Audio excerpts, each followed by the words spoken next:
Welcome. I'm Jonathan Hudson, and this is Deep Dive featuring Hudson Institute. Today's edition, we're going to focus on the Gaza Strip, Yemen, Iran, a little bit of Lebanon, maybe even Syria. But before all that, let's introduce our guest for today.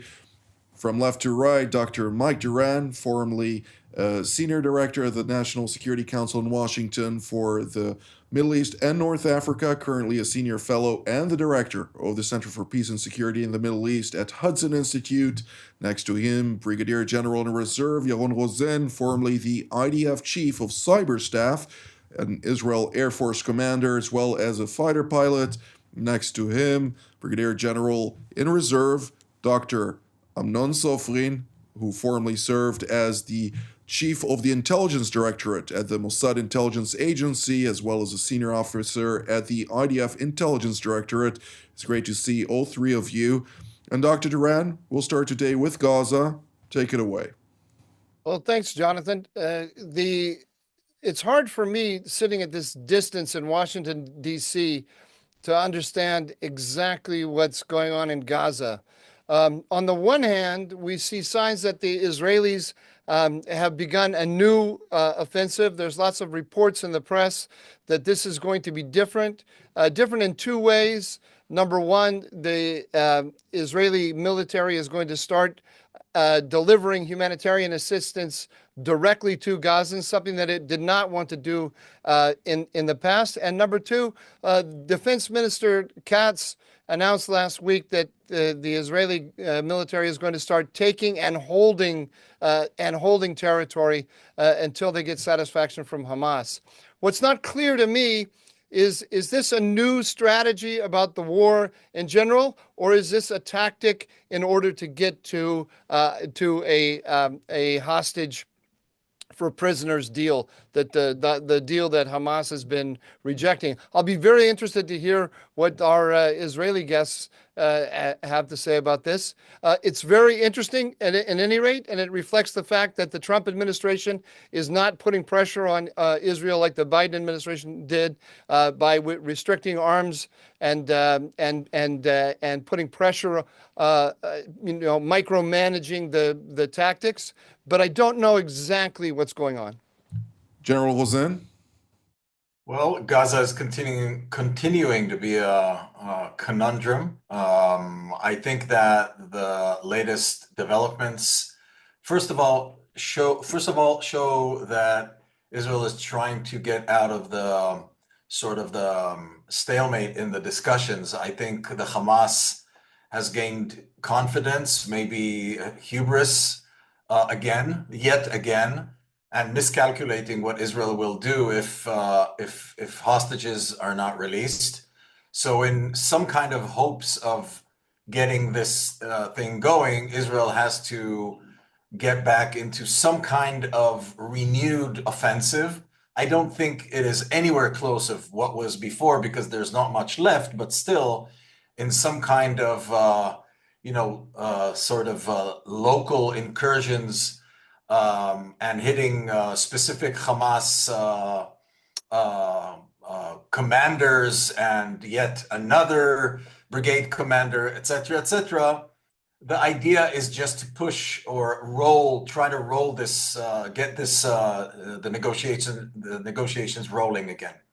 The greatest challenge here is, again, dealing on one side, trying to develop a strategy on one hand, and on the other hand, trying to explain in words and in munitions language that the Hamas need to move aside from Gaza's future. Now, the logic of Hamas is a very different logic of any other side, whether it's Egypt or Qatar, even in that sense, because the Hamas have very little to lose, and they are just hanging on, clinging to their last assets, which are the hostages, and trying to get the highest price from it. And on the other side, you have the Israelis and the United States, if you will, trying to get the future of Gaza sort of resolved, or trying to build a different future for Gazans. I'm afraid it's going to take more time. And it's really a huge question if there's anyone to negotiate with or anyone to save, not in a long time. That's the sad part of this hostage situation. Very sad indeed. I will note that the last 2 days there were reports about some type of progress taking place in negotiations that have been pushed forward under Egyptian auspices in Cairo.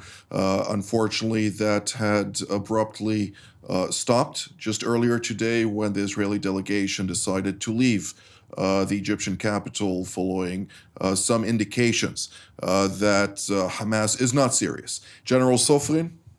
Hamas stated that since the second phase of the negotiations didn't even begin, they are not willing to go into another arrangement, meaning to extend phase A and to release more people imprisoned in Gaza.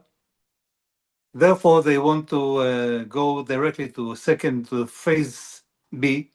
That means to negotiate and to get to the final solution that will enable, first of all, the IDF to leave Gaza totally and to stop the war and to get international guarantees for that. Therefore, they don't want right now to release no one because they have the discards at their hands and they are using them in order to apply pressure on Israel. And they understand that Israel inside is divided between two groups. The first one that supports bringing everybody back home at any cost, and the second one that says you shouldn't go into negotiations and try to release more people and to get out from Gaza, meaning the war should go on. And they understand the internal security situation in Israel, and they take advantage of that.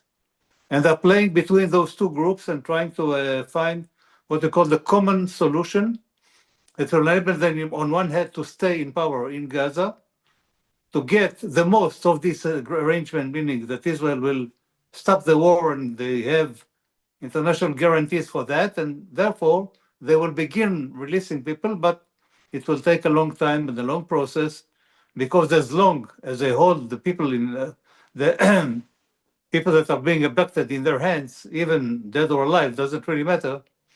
Of course, it matters for the families, but for them it's playing cards.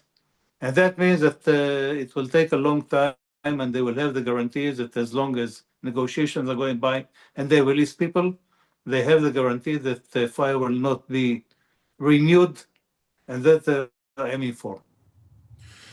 Shifting gears to south of the Hijaz, namely Yemen, where we see the United States Central Command continuing its operations 24/7, as it keeps stating, against the Iranian proxy Ansar Allah, dominated by the Houthi tribe. Dr. Duran, take it away. Well, this is really interesting, Jonathan. I think we talked about this last week. This is a tremendous shift in the rules of engagement by the United States, shift from the Biden administration to the Trump administration. We've had about 10 days now straight of U.S. attacks against the Houthis, attacking leadership, attacking critical military facilities. It's hard, again, from this distance to know exactly how effective this is, but in terms of a statement of American will, it's very, very strong. Clearly, a whole new game is being played by the Trump administration. And this is, of course, on the one hand, it's a statement to the Houthis, but it's also a statement to the Iranians. Trump is keeping options open here. I think he made it clear to Prime Minister Netanyahu when the Prime Minister visited Washington after the inauguration that Trump, didn't want to rush into a military action against Iran's nuclear facilities. He wants to try for a negotiation. But in the meantime, he's going after the Houthis. That is the last proxy of the Iranians that's fully intact. So this, Jonathan, the question is then, is this pressure from the Americans on the Iranians to negotiate, or is this the beginning of the war to destroy Iran's nuclear facilities by taking one of the assets that Iran would use in that war away from us? We will only know a year from now when we see how it all unfolds. It could be either one. Trump has got options either way. Absolutely. General Ozen, I'd like to hear your take on this, but just to point out, all are speaking, and when I say all, in the U.S. administration currently, from U.S. Secretary of State Marco Rubio, the way to National Security Advisor Mike Waltz, as well as the Special Envoy to the Middle East Steve Witkoff, that they would much rather seek a diplomatic solution to the Iranian question, but the military means are on the table. Within that context, the Iranians have continued to supply the Yemenis with various types of munitions, and the United States have been degrading those capabilities quite effectively these past 10 days. From your perspective, General, how do you see it? I think we're in the height of a coercive campaign. You have the United States and you have Iran, and the proxy is just one tool in Iran's hands. And what we're seeing is this interaction on the strategic and operational level, like unfolding as we speak. So, yes, as Mike mentioned, the United States has been completely changing the way it's talking to the Houthis. No more talking; it's talking with munitions and hitting probably badly the Houthis. But now on the operational level, still, I think it's important to explain to our viewers that hitting a proxy that is very much like Hezbollah, that has firepower and missiles, it's very hard to immediately hit all of them, and you will always have the next missile or the one missile left in its silo. And what Israel is seeing is actually almost every morning and evening, or whenever they decide to shoot, you see millions of people going into the shelters every 24 hours in Israel. That's what's happening on the ground from an operational level. It's important to understand that it has an effect. But Israel will bear with that as long as this campaign, the operational campaign between the United States and the Houthis continues. On a informational level, you can see that the Iranians are exposed, because the key figure connecting the Quds force, the IRGC's Quds force, that is supporting the Houthis, has been exposed. So there's a name, and actually an IRGC commander that's orchestrating the Houthi operations in Yemen, and everybody knows that. So it's not like there's deniability here. The Iranians are really conducting this. So as we spoke in previous shows, this is not, they can't just let go of the lizard's tail and say, no, it's not us. It is them. It is actually them, and they are responsible.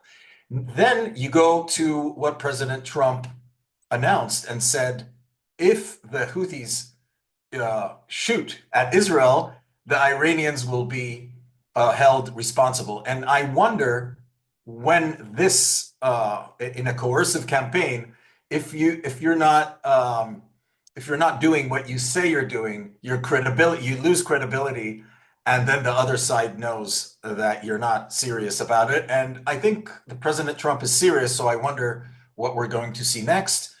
We see also a second aircraft carrier in the Middle East, so that's also a show of force. All these things are parts of a coercive campaign directed at Iran, and now we're seeing it develop day by day. I was about to say the second aircraft carrier in the Middle East and a third one en route, meaning that we have 3 aircraft carriers to be coordinating and collaborating on a potentially very devastating campaign against the Islamic Republic of Iran. I'm sure Ayatollah Ali Khamenei, who keeps repeating time and time again that Iran has nothing to do with the Houthis, is seemingly expecting a different result. Well, unfortunately to him, he probably is not going to sleep very well at night in the months ahead. But nonetheless, General Soflian, I'd like to ask you particularly, since an aerial campaign alone, due to the topography, the geography of Yemen proper, is going to be very difficult to really eradicate the Houthis from all of their capabilities, demanding either boots on the ground, or potentially, since the Houthis, a Shiite tribe, has managed to convince by procurement, by various incentives, various Sunni tribes from joining it over the years to somehow establish a wedge and to separate the Houthis from the other tribes, which have been at some points throughout history members of the government of Abd Rabbu Mansour Hadi, the previous president, and the various councils at hand. Do you see this working in parallel to a kinetic campaign? And to what degree is the necessity to strike Iran proper going to dictate also the reality on the ground in Yemen? Let's begin with Yemen. In Yemen, the fact that the American Air Force is bombarding together with the UK Air Force is not enough. They will hit many depots, they will hit many targets, they will kill some people, some senior people, and so on. But that's not enough. Because ideology of the Houthis and the possibility and their ability to launch rockets, missiles, and kamikaze UAVs to Israel is still valid. They can't destroy it all only by air attack. And that means that you should have boots on the ground if you want really to demolish other military capabilities. But that's not valid right now, and nobody is planning to launch troops and to send them to begin operating in Yemen, because this is not the aim of the Americans. On the other hand, the Iranians are telling everybody that they don't have anything to do with the Houthis. The Houthis are independent. They operate by their own agenda. So you can't blame us. Now, bear in mind that President Trump promised a few days ago that if the Houthis will launch rockets or missiles to Israel, that will be considered as if the Iranians did it. And 3 times they launched missiles into Israel and nothing happened. That means that maybe the gun is not loaded totally. And maybe they're not aiming to hit Iran just like he promised. And the Iranians should be considering that. Now, of course, the Iranians are under full pressure because they apply pressure on them and say that all options are on the table, and we want you to go to a negotiating table one more time and to try to get to some agreement that will make sure that you won't have military capabilities, military nuclear capabilities, namely a bomb, for the coming years. And therefore, you have 2 options. The first one is to negotiate with us. And the second one is that we're going to apply more pressure, and namely military pressure. And the 2 carriers that are on the way to Israel right now are signaling to the Iranians that this is the direction. We're going to apply more pressure, or we can apply more pressure. And this is some kind of what we call coercive diplomacy. Now the Iranians are responding that under pressure we are not willing to negotiate, and even the president, Pezeshkian, told Mr. President Trump that do what you want to do. It doesn't have anything to do with us. You're just crazy. So even though, namely, say that the Iranians are under full pressure, they understand that the heat is growing up, and it can hit them very well, and therefore they have to be very careful with their reactions, and of course to calculate very, very, very gently how to react and what kind of reaction should they apply to the Americans. Dr. Duran, is there a diplomatic track 2 of types taking place behind the scenes? I know there are circulating discussions in different holes, both here in Jerusalem, Europe, and elsewhere, with regard to whether or not the Americans are already engaged in diplomacy.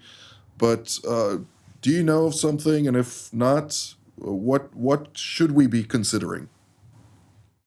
I don't know of anything that's really firm. I only know what's been reported. For example, Donald Trump sent a letter to Khamenei saying, let's negotiate.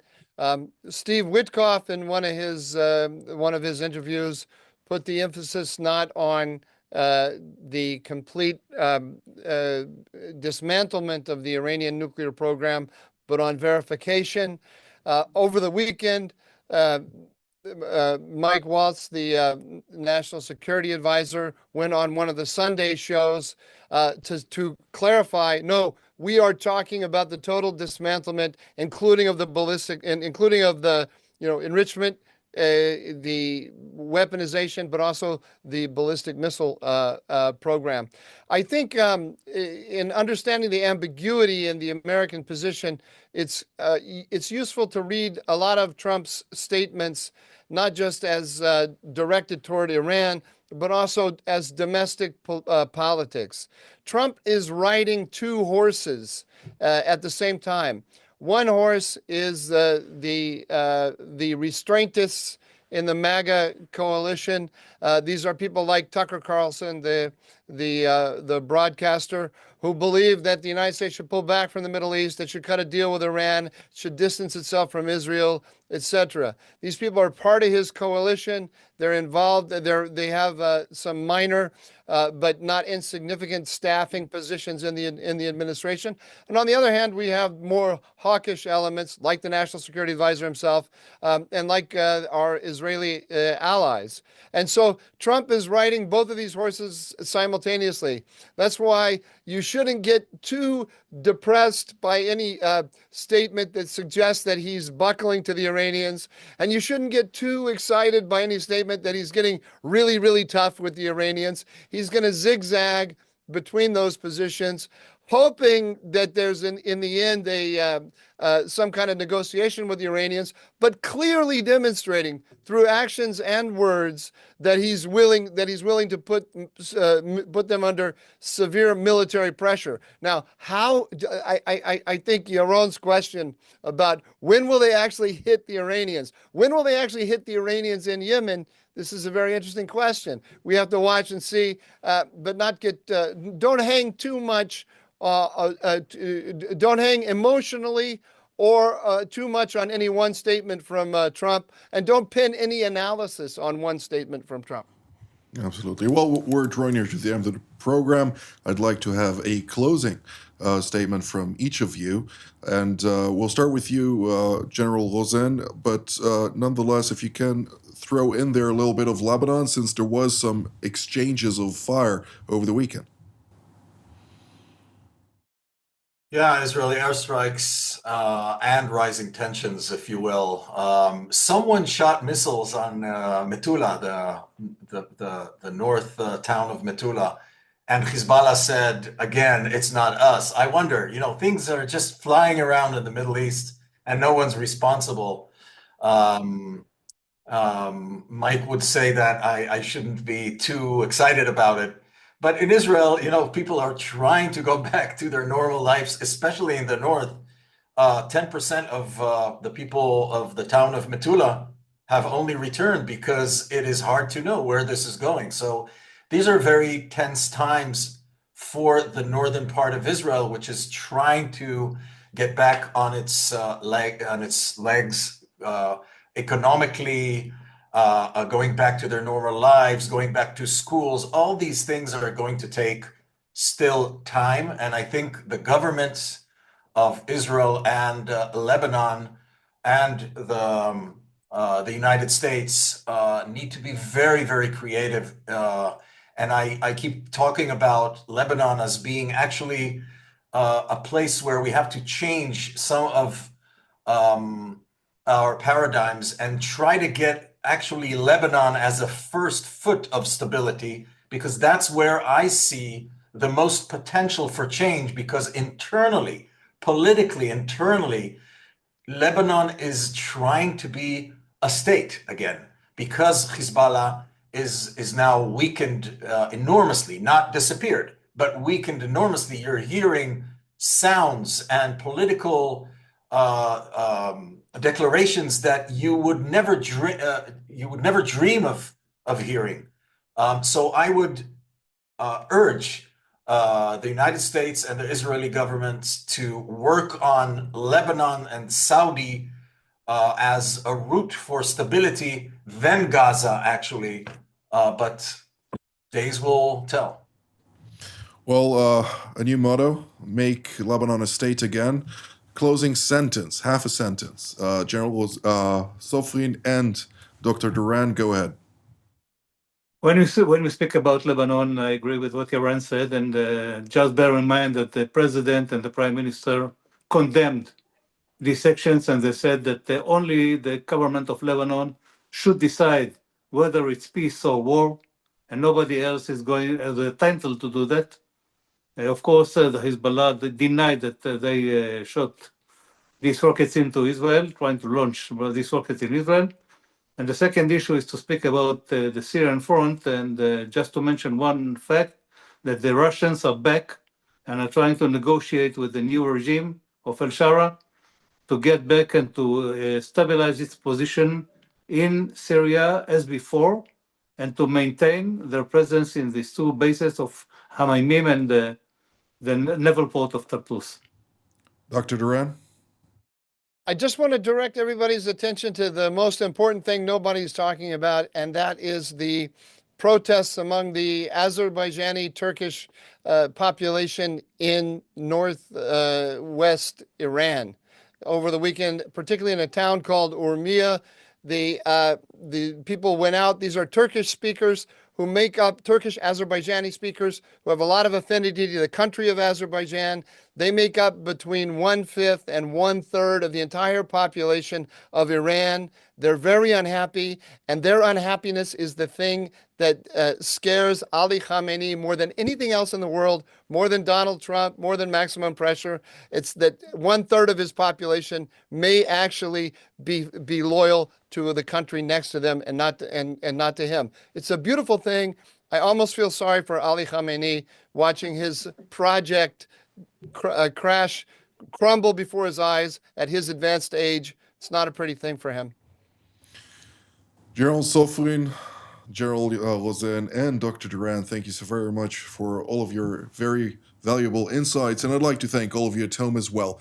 This has been Deep Dive featuring Hudson Institute from Jerusalem. Until our next edition, have a good day.